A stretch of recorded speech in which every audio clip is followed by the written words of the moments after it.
So like I mentioned, my name is Kyle. I'm the CEO here at Reviewr. I think what puts us in a unique position, kind of like how we're able to provide value in these types of meetings, is that we're not just your typical kind of company that helps, associations run award grants, scholarships, board nominations. We live that life, right? So we named the company a Reviewr because we serve as part of review committees for kind of these types of associations, foundations, nonprofits. So we kind of witnessed firsthand the kind of like ecosystem of downloading documents, emails, spreadsheets, physical binders being mailed to us, and then the negative impact that that has, right? So as a volunteer, a lot of times we're doing reviewing and scoring at 10:30 at night on a Wednesday. We come in person and do 8-hour committee meetings. We saw, applicants going to spam filters or getting lost. We saw kind of unfair biases in the selections. So we built Reviewr as an online platform, kind of for two main goals. Obviously, number one is to help create operational efficiency and excellence, but also how do we elevate the experience for the membership, for your volunteers, for your board members, for your stakeholders, you name it. And so at this point in time, we do thousands of these campaigns every single year from like very large membership-based associations down to your very niche, either half staff or no staff associations and foundations. And we're able to hear kind of firsthand from our current clients, the real challenges that are impacting them on a daily basis, as well as potentially like emerging trends and unique things that they're doing to help elevate that experience that we hope that we can kind of share with you guys to help bring more awareness and value. So I think we're kind of a unique position as well, where obviously the those of you on this call today obviously see the significant value that membership or member recognition awards has on member engagement levels and providing value to your membership. Otherwise, you wouldn't be here today. And so it's how do we start to then take this and go to the next step?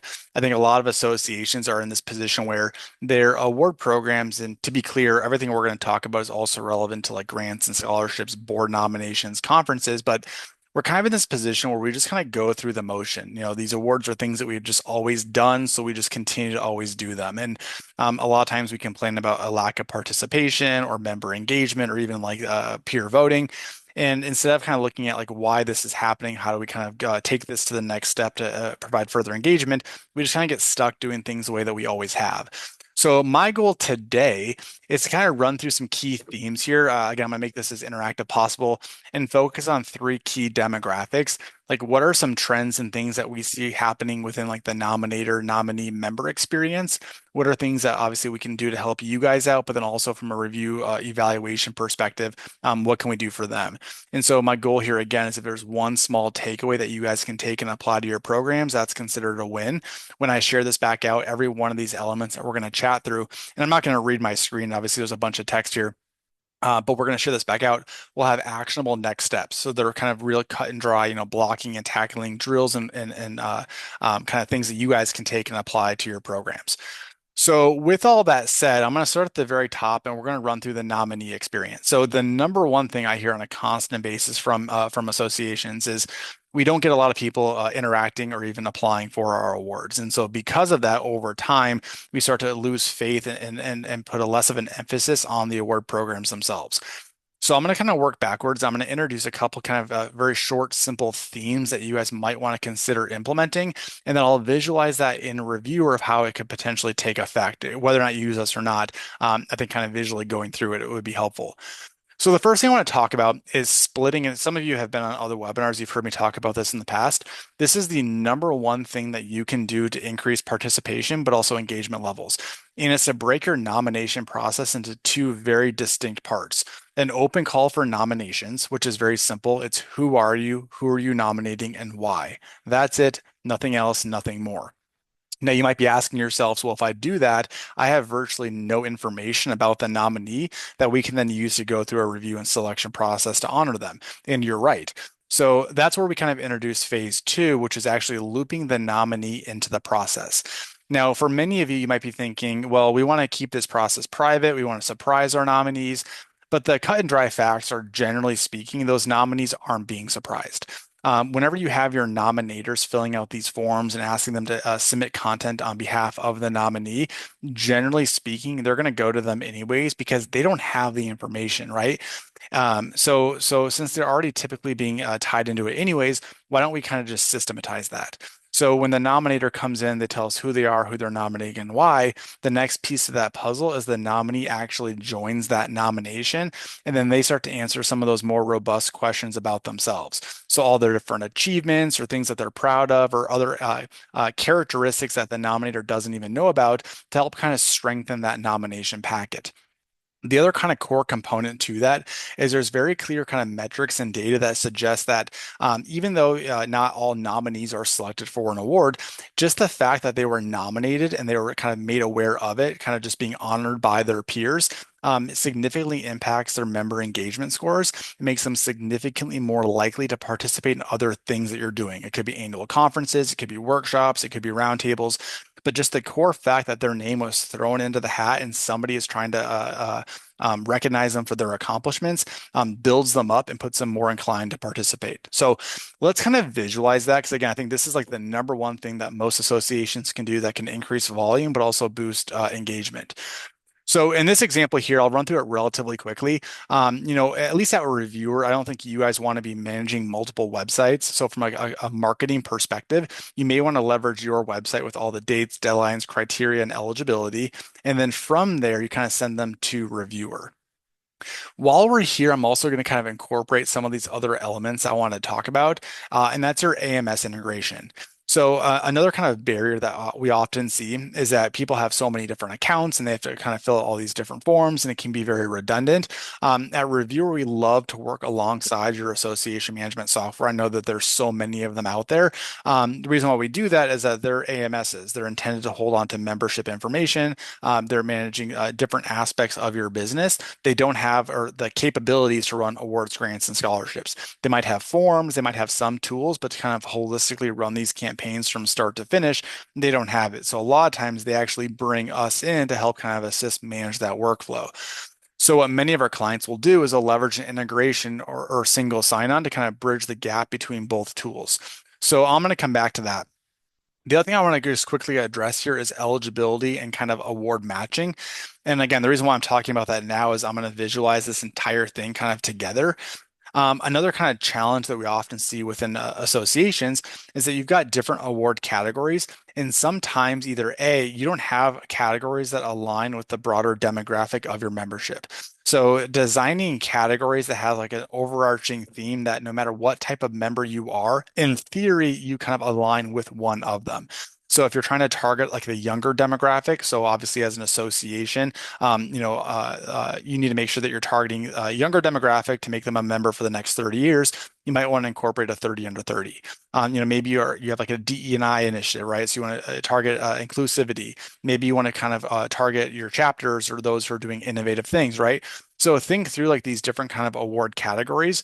And then the idea is to kind of completely lower the barrier in the nomination, where when you submit your nomination, you ask them a series of questions. And then based off of those results, we can leverage, like some of these AI tools that we'll kind of get into to actually map the member to whatever category best aligns with kind of like their member portfolio. So again, I'll leave it at that. I want to actually visualize this for you.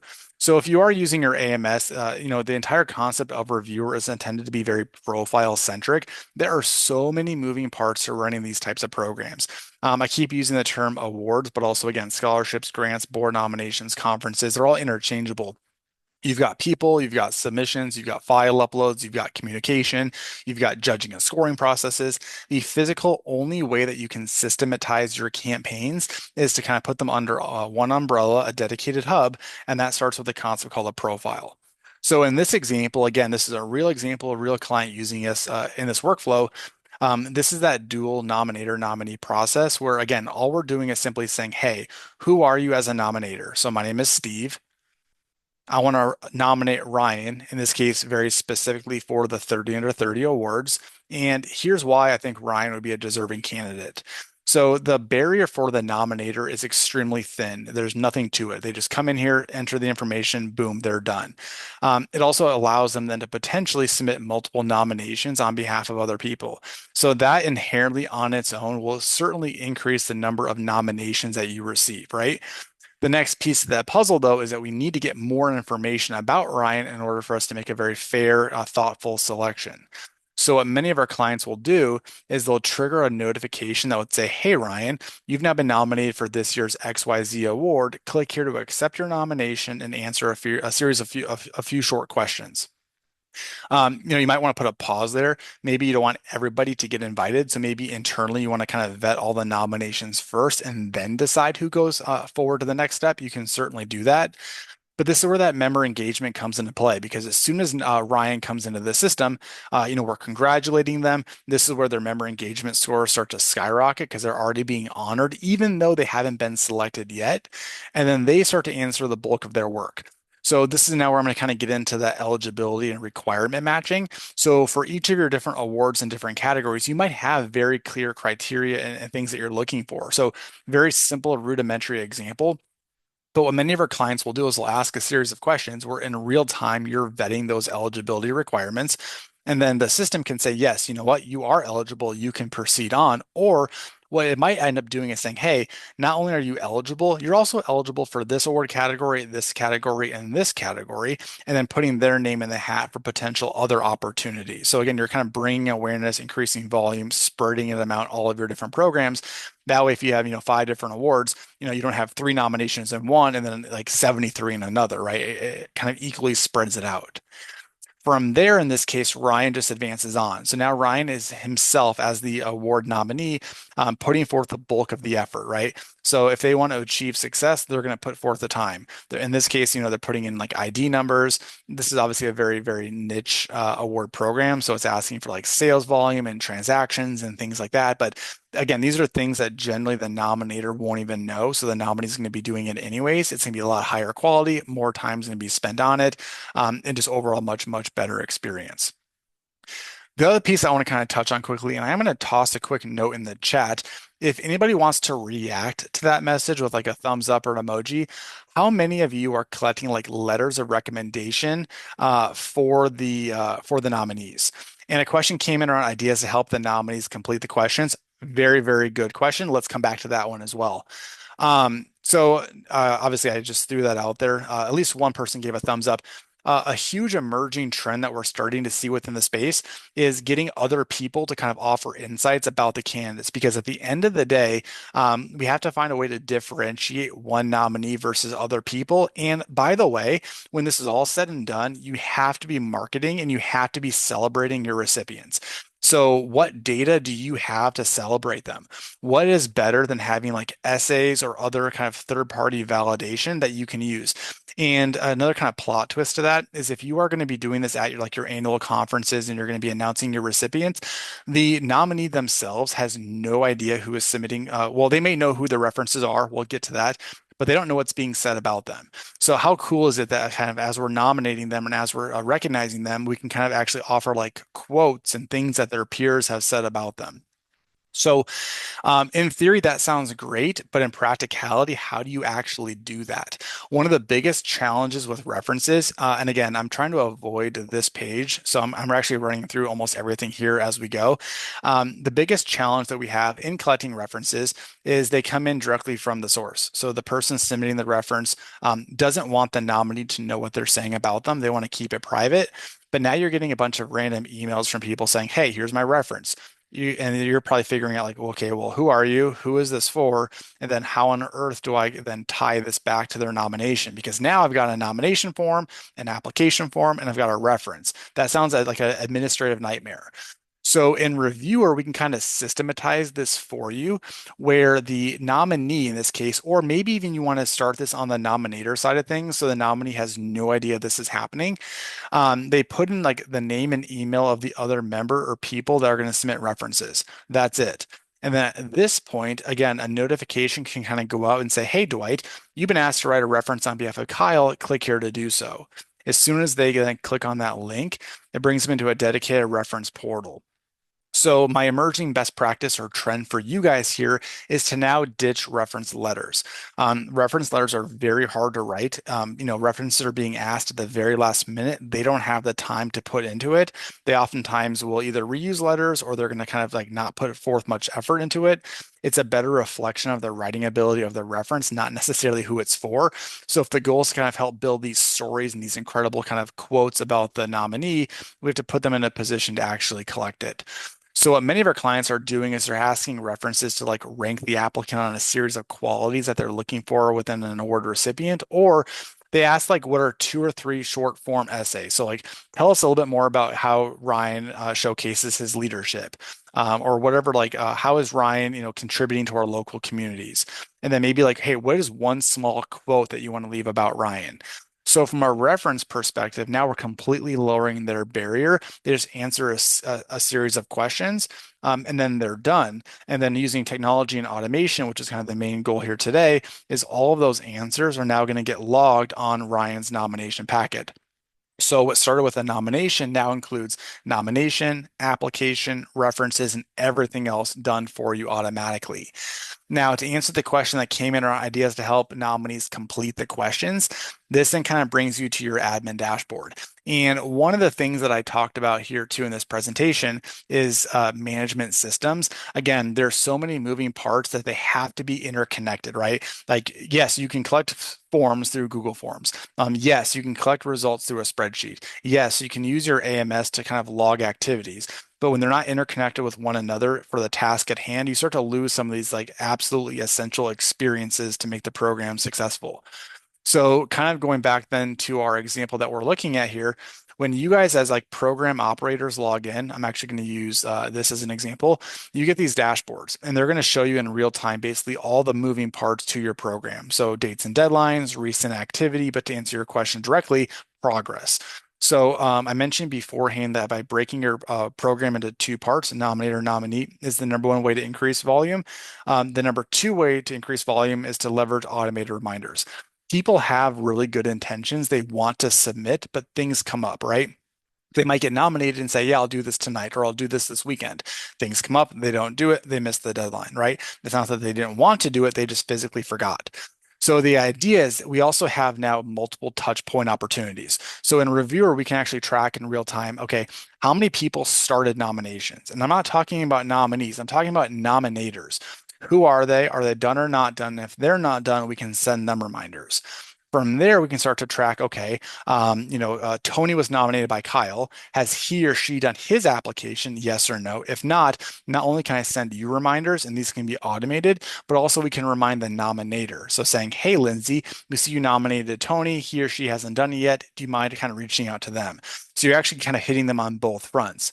The last piece to that puzzle for those that do references, we also track in real time how many outstanding references have been requested. Are they done or not done? And if they're not done, we want to send them reminders as well. So kind of a lot to unpack there. But I think that was kind of the core things I want to discuss as far as like increasing participation. Because again, by incorporating all of them, like you're going to see like an immediate, at bare minimum, a 30% increase in volume. And then if you start to think through like your different award categories and making sure that you have like a topic or a category that touches all the different demographics of members, that probably also adds another 15 to 20% boost on top of it. So it's not unheard of for, clients of ours to see like a 50 to 60% increase like literally overnight. So I'm going to kind of keep moving on. If anybody has any questions or they want to offer, like, hey, this sounds great, or if you want me to elaborate more on that, please do toss that in there. One of the things I do want to kind of address on, I'm just going to do it now, is the future of AI. So NetForum, a pretty popular AMS, recently did kind of like a state of a union addressing like as an association, like where's your time and energy going? And AI came up quite a bit as a hot point in discussion. So my concern with that is AI is like a broad term that's being used nowadays. A lot of the things that we've already looked at right now, people are considering AI, but things that we can do, they're more so like built-in personalizations and automations and leveraging the data with tools. But yes, you can couple that with AI. So for me, like doing instant member eligibility verification through like AMS integrations is a no-brainer. Number two, and this isn't really AI, but for many of you, you also might be looking at how to increase non-member dues or revenue.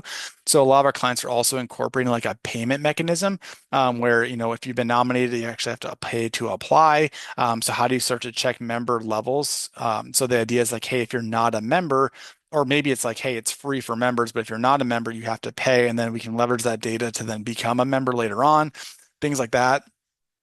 If you're collecting multiple nominations, so if I, as Kyle, am just like an outstanding member and like 16 of you nominated me, how do I take all of your nominations and kind of summarize them or consolidate them under my account so that way your review team can get a kind of a quick snapshot of who I am? Some of the vetting processes, right? So there's obviously key characteristics that you might be looking for within a candidate. Who wants to spend a whole bunch of time, reading through a bunch of deliverables just to disqualify them, or you guys could automatically rank them based off of those qualities. So there's things like that that you can do. Again, I'm not going to go through this entire list. Like there's a lot of things that are happening within the space. Our commitment to you guys is that we're working very, very closely with our clients to figure out like how can we go deeper on this and provide substantial value, but then also like where does ethics come into play? So we're definitely have you guys in mind already. So I want to kind of just progress ahead and I want to look at the review and selection side of things. I think within this space, we often look internal and we say, hey, like we're a foundation or we're an association. We're used to rolling up our sleeves and doing the dirty work. And sometimes we forget about that. We make up like a third of the program. So we've already addressed the other third, which is the nominator, the nominee, and the membership.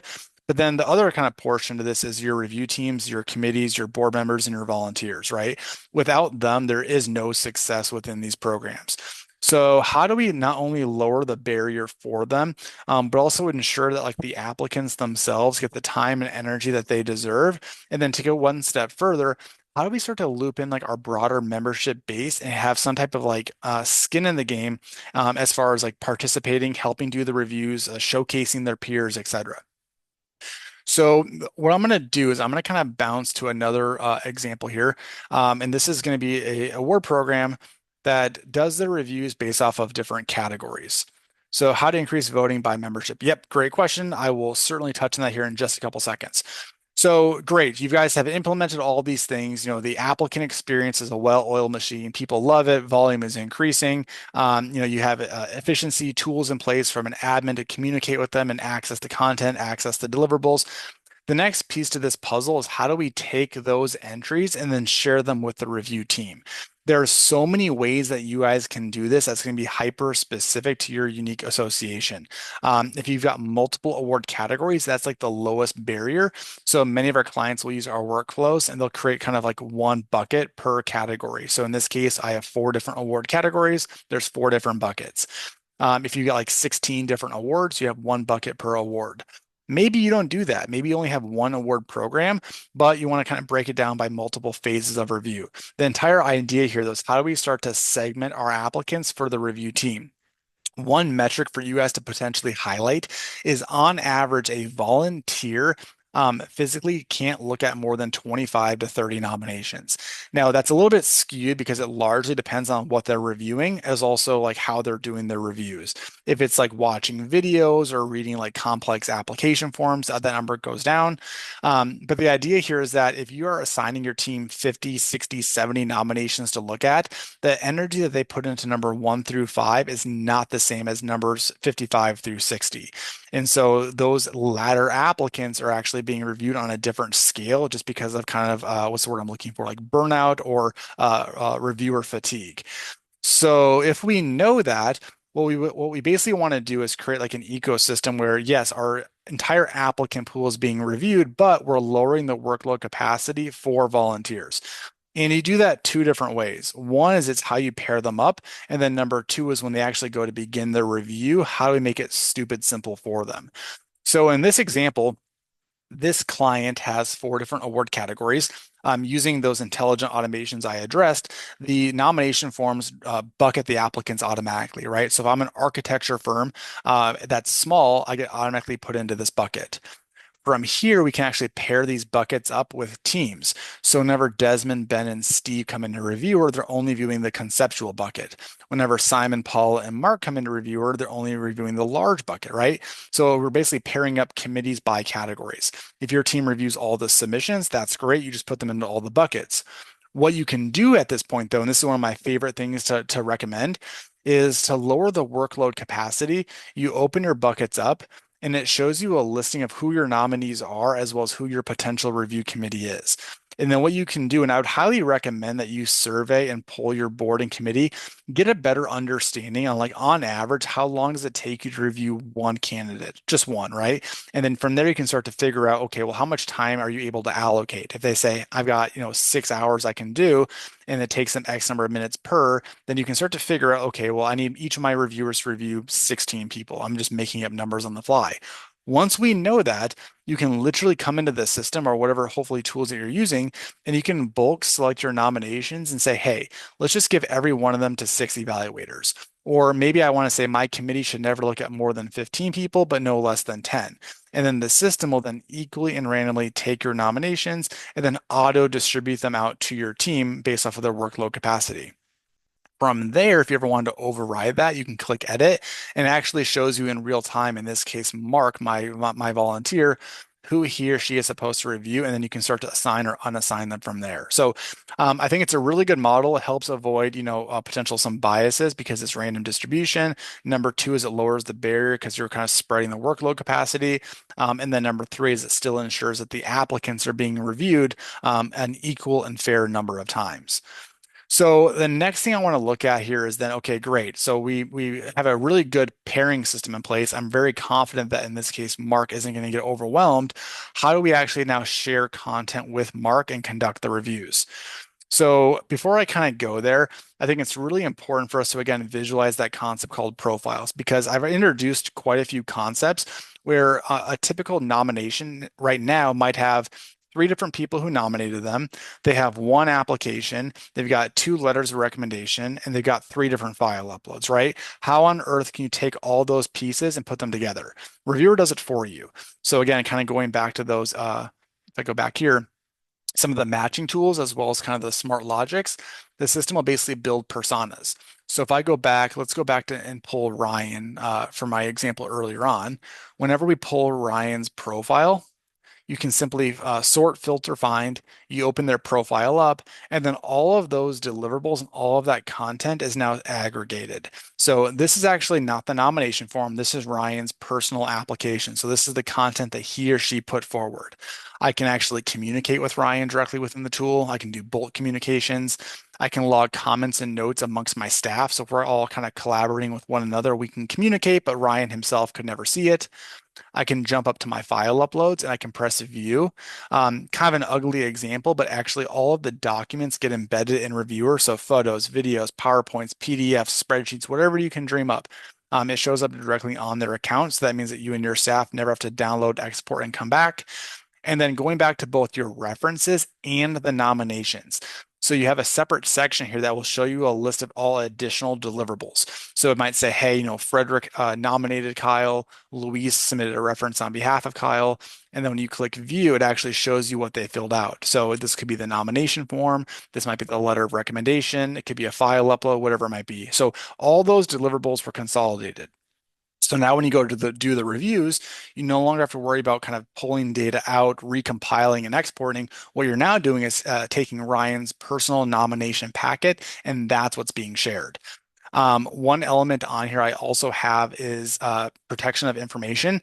So this is going to be very different for many of you. A lot of our clients are moving towards a model where they're hiding information. So sometimes the review team doesn't even know who the member is. They're hiding name, they're hiding demographic details. Anything that may negatively impact the perception of the candidate from the review team, they're redacting. So what that would basically look like is when the review committee comes into the system, they get a very, very simple menu of, hey, here's the nominees that you have to look at. I can click view and open them, and then I get a split screen. So half of my page is that quote unquote nomination packet, and then the other half of my page is what I call like a score sheet or a rubric. So one thing that we will talk about next is how you do the reviews. So I think it's absolutely critical to remove as much subjectivity as we can. I love the idea around our committees and our teams deliberating and talking about the candidates, but I do feel very passionate that there has to be some type of like raw numbers or data-driven decision-making process to power those discussions. So a lot of our clients implement some type of scorecard. Now, I like simple rudimentary scorecards. So each question aligns with the form as well as like the mission and vision or what you're looking for within a candidate. Some people go really in depth. They weight these, they make it overly complex. It's up to you what you want to do. It's custom. But the idea here is that your team can physically and virtually log in. They can review Ryan's nomination packet. They can answer a series of questions. They can jump up top and they can look at all the different file uploads. So maybe they want to read like an article that was submitted or some type of like resume, right? They answer the questions. They want to jump over to the references or look at what the nominator said about them. They can view that. And then once your volunteers are done reviewing, they just simply press submit and boom, they're done. So we completely lower the barrier for them. They come in one time, everything is nice and neatly presented to them. They just answer the questions and then they're done. Now, from your perspective, you get these real-time leaderboards. And what you can do is you can see in real time a list of every nominee, and you can filter by your different awards in different categories. It'll show you a list of people that review them, how they review individually, collectively, and averages. So for those that are very kind of cut and dry, rubric-based organizations, this might be the results. Some of you might have large volumes. You take like the overarching number and do a cutoff line, say, hey, the top 30% move on. You can actually bulk select here and then advance them to phase two, phase three, final selection. Others will say, great, this is super helpful. Now our committees are going to come into Reviewr, or maybe they're still going to meet in person or on a Zoom call. They pull this up and then they leverage this for deliberation purposes. There might be a opportunity here where a board member wants to make a very compelling case for Sheldon. That's great. We don't make decisions for you. We just give you the data to make decisions. There's two things I want to address here. One of them, which is a question that we have in the chat, which I'm going to come to. And then the other is doing peer review, which I think is a really powerful component. Before I go there, though, I talked about how I love the idea of randomly taking nominations and then equally and sharing that workload amongst your staff. I love it. I think everybody should do it. However, it poses a tremendous challenge. And that challenge means that not every applicant is now being reviewed by the same committee members, right? So what if I, as Kyle, am part of your review team, and I historically am a bit tougher of a judge. Susie might be a little bit more fair. She gives everybody 100%, right? Those are extreme examples. How do we not penalize nominees who got the short stick of the draw by having a very tough evaluator? So in Reviewr, you can kind of see it happening here where Mark scored Sheldon a 12, but then Judge Judy scored a 31. My first question is like, okay, great. Did Mark just not think this was a good quality submission? Or what if historically Mark never gives higher than a 13 or 14? By her own standards, they scored Sheldon extremely well, but that candidate is now being penalized because of it. So I'll kind of just really quickly pause here. The beauty of Reviewr then is that using some of these advanced kind of intelligence tools, we can identify judging tendencies. So for every one of your review committee members, we're going to be able to show you how they score. So historically speaking, Judge Judy here gives about a 24. Tony here gives about a 34. So in theory, if I was scored by Tony, I'm always going to be scored higher than anybody that was scored by Judge Judy. Now, my thought here is that's not a bad thing. We value their input, right? But we don't want them to be penalized. So now that we know each individual judge's tendencies, it allows you guys to take action on it. Number one, you can be aware. Maybe you want to kind of like reset expectations from them, or we don't do anything. What we instead do is we start to use this as a baseline. So if I am Judge Judy and I give somebody a 27, what I really did is I scored them like 1.2 times higher than my own personal average, which means it was really, really good. It doesn't matter if Tony scored at a 37, I still scored this above my average. If I scored Elon down here at 16, maybe somebody else gave a 17, it's fine. I just scored them below my personal average. Now, and this is all done automatically, systematically, the system will re-rank people and basically compare individual judging averages and tendencies to one another. So I wanted to really quickly touch on that. This is becoming a very popular tool in Reviewr. But I think it's if I present this the randomization, I think you all need to kind of also then consider this because it does pose a challenge. So the last thing I want to talk about is member engagement scoring. So for me, and I can kind of say, I guess you guys can react. Show of hands. How many of you, when the awards wrap up, go to your website and then you kind of have like a list of prior year award recipients? And that list is basically like 2027, 2028, 2029, right? And then a list of the names of people. It's very common. For me, though, how do I go a step further and kind of showcase the story around the nominee? So many of our clients will do one or two things or a combination of both. What they do is they take the award recipients and or those that are a finalist and they put them onto a public page. And this can basically replace your winner or recognition page on your website. You would be able to embed it, you can integrate it. But the idea is it'll pull in like a logo or a thumbnail or a headshot of the recipient. It'll tell us who they are, and then a very high level abstract of like why they were nominated, right? From here, if I open it up, it actually shows me like a public bio of that award recipient. So yes, you might be collecting a bunch of information in your nomination forms that you certainly do not want to show up here. That's great. It's separate, right? So you can target within, in this case, Ryan's portfolio, what content shows up. But your membership can kind of go to the page and say, hey, show me all of this year's recipients or finalists. They can open them up. They can look at image galleries. They can watch videos and then they can learn a bit more about who that member was and why they were selected or their different achievements. So I love it as a way to honor our recipients. The next piece to this puzzle is there's a huge demographic of members that just don't participate. So what a lot of our clients have now started to do is they start this process early on and they don't do it for everybody. They say, hey, here's this year's finalists for the award. And then they actually allow their members to cast a vote. Now, to be very clear, that's not the end all be all vote. You still do your own internal review and selection. This is either weighted or what I would prefer is as a member choice award. And so your broader membership can go here. They can learn more about the honorees. They can then cast a vote. Keep that private. And then what you do is when you go to announce your award recipients, especially if it's at a conference, you can honor the recipients. And then at that point, you can also present the audience choice or the member favorite, right? Who might be a completely different person. The reason why I love that is it helps honor more people. It engages the entire membership base. And those that are casting votes are now far more likely next year to nominate their peers, or if they get nominated, participate themselves because they want to be publicly shared and they want to be publicly honored. So the question came out how to increase voting by the membership. That's how you do it. So I ran 9 minutes long. I do apologize. I hope that there was something here that you guys found value. I always love to see like emojis or thumbs up. If there's anything that you guys think that you can take and apply to your programs, that's what I'm here to do.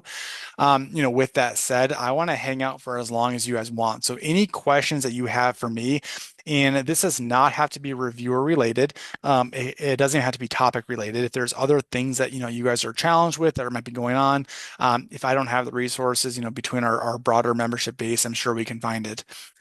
Question on recording. Yeah. So what we're going to end up doing is we will share out ideally this afternoon, if not no later than tomorrow morning, a recap of it. We're going to drop this onto a page. So you'll have like the video recording, but then also all this content that, I talked about, but you didn't physically see because you don't want to be reading my computer. So each one of these has, high level information about like what is the topic, why it's important, how to implement it, and then really actionable next steps and a game plan for you guys to start to like audit your programs and start to actually take action on these concepts. When I send that out, I may also include some other resources. So we do webinars, at least once per month. Some other really kind of good things. I think 2 months ago, we hosted one purely around like increasing participation. I can kind of share that back out. I have one called system checklists. So like, what are the core functions that you guys have to systematize? I'll share that. And then we do have kind of a playbook, right? So it's all about like what are the step-by-step guides of launching an award program that will absolutely work that you guys can use as a template. So how can we help with more complex award programs, such as awards for organizations and individuals? So, it's hard to cover holistically in these calls all the different use cases. Reviewr is used by many different types of awards, from extreme, overly top, extravagant to very simple, just individual ones. So in that use case, I'm speaking broadly. I'd love to talk more about like what makes your program complex because it certainly does impact the different tools. But I love using like what I call a personalized experience, right? You don't want to be managing multiple different awards or processes and siloed tools. So for me, it's all about here here is our award program. Everybody enters into one centralized hub. And then from there, we leverage smart logic to branch them out. So if you've got like questions that says, hey, I'm an organizational award versus an individual award, they make their selection. So if I choose organizational, now I get the organizational award categories, I get the organizational award forms. And then on the back end, once they submit, they get bucketed with their peers for those different categories. So it all should be structured into one umbrella and then using branch logic from there. I think why that becomes a bit more complex in a good way for a Reviewr is it unlocks different tools. So if it's an organizational award, should other people be involved, right? Should I have 4 or 5 of my staff members all participating together? If so, we have collaborator functionality that they might include as well. I also see a lot of our clients that might have like organizational awards on behalf of other people. So, you can actually kind of see it happening here in this example. So this is an architecture program. And one of the questions here is like, hey, like tell us more about your organization, because they might be submitting on behalf of multiple people. So I know it's a very high level answer. Just trying to stress that like there is no one size fits all, and a reviewer is used by like the most basic simple programs where it's like literally who are you nominating? That's the form to like the Good Housekeeping Award. So you've got like Samsung who is submitting like 62 entries for 62 different products, such as their TVs and their phones. So, a question around committee applications. Yeah, I can try to pull something real quick if you guys want to. Otherwise, I can certainly share that out as an example, or if you want to chat more private about that process, I'd be happy to do that. So, like I mentioned before, Reviewr is used for a lot of different use cases, and a lot of our clients and pricing is very dependent upon like use of the system, but generally speaking, it's meant to be deployed where like you can run as many programs as you want with us. So a lot of our clients might start with like their award program or their scholarship or their conference or whatever it might be. And then from there, they start to break it out and start to add more and more programs over time. So I'm going to really quickly grab an example of like a board nomination or a committee. They're very similar concepts. And the core functionality absolutely doesn't change, right? So the idea is that, you might have like a microsite listed out, but basically what's going to happen is your team kind of comes in, they create their profile to submit. I'm grabbing this on the fly, so kind of bear with me. And you might say, hey, tell me more about like this board member, what position you want them to be considered for, or in your case, if you've got like 6 or 7 different committees, like list out the different committees. And then either you can nominate somebody for a committee or they can kind of self-apply for it. And then from there, all you're doing is asking questions that align with like what you're looking for within a committee member, right? So they're building a persona, they're building a profile. We're learning more about the candidate for that committee. And then once they submit, operationally speaking, you still get your command center. So you can track progress, you can do reminder messages. And then going back to like your buckets, this is where you might have like a bucket per position. So I know I went through that really quickly, but you might have, so in this example, I've got one bucket per board position. So appointed board member at large, you have like the president-elect, or in your case, you might have like the awards committee, the conference committee, the events committee, right? Whatever they are. And so the system will then automatically drop each applicant into that. And then what I often see is your current committee is then assigned to it, right? So if I'm part of your events committee, I'm now in charge of reviewing the event committee applicants. If I am part of your awards committee, I'm now reviewing the award committee applicants. And then generally they go through like a built-in review and selection. And again, this is a real client example of ours that's doing this for board nominations. So the applicant comes in, they then open the committee comes in, they can then view the profile of that committee applicant, and then they can kind of fill out a scorecard.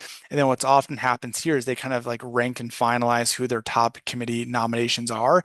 And then it goes like the overarching committee leads or the board or your executive committee, and then they make their final selection. So I know I just basically went through that in about 30 seconds, but hopefully you can visualize how that could work for you. Great question. I think, again, you can hopefully start to see now like the many use cases of how associations are using Reviewr. So insights on reference checks and verifying experience and knowledge. So I kind of see like two things when it comes to references. What's hard about that is like, so we don't have any tools or technology in place that can like validate like the quality of who the reference is, right? With that said, I think that there's some pros to that because what you're really looking for is a broad spread of feedback that you're getting from these references, right? Like nobody can theoretically be a bad reference provider. What you really care about is like what they're talking about. And so that's why, when I presented that earlier on, if it were me, I would actually have two different forms of references. And I didn't talk about this, but I would have the person filling out the nomination have an optional reference. So I, as a nominator, might want to say, hey, I also want so and so to contribute because I know they work very closely together. They might be a good fit. That reference quality will be substantially better because it's a very specific demographic of person. And then on the nominee side, they may want to choose other people. And that's where I think it can get really unique because, like, while you might think it's people within the professional space, like it might be an old professor of theirs, or it might be like their children, right? Like, there's no right or wrong answer to that. Each person can offer very unique insights about that candidate. I think that's why it becomes super powerful. But for that to work, you have to systematize it. You can't have one reference talking about a completely different topic than somebody else. So by saying, hey, as a reference, these are the three things that we want you to talk about. They're going to offer different insights and feedback for them, but at least it stays very consistent.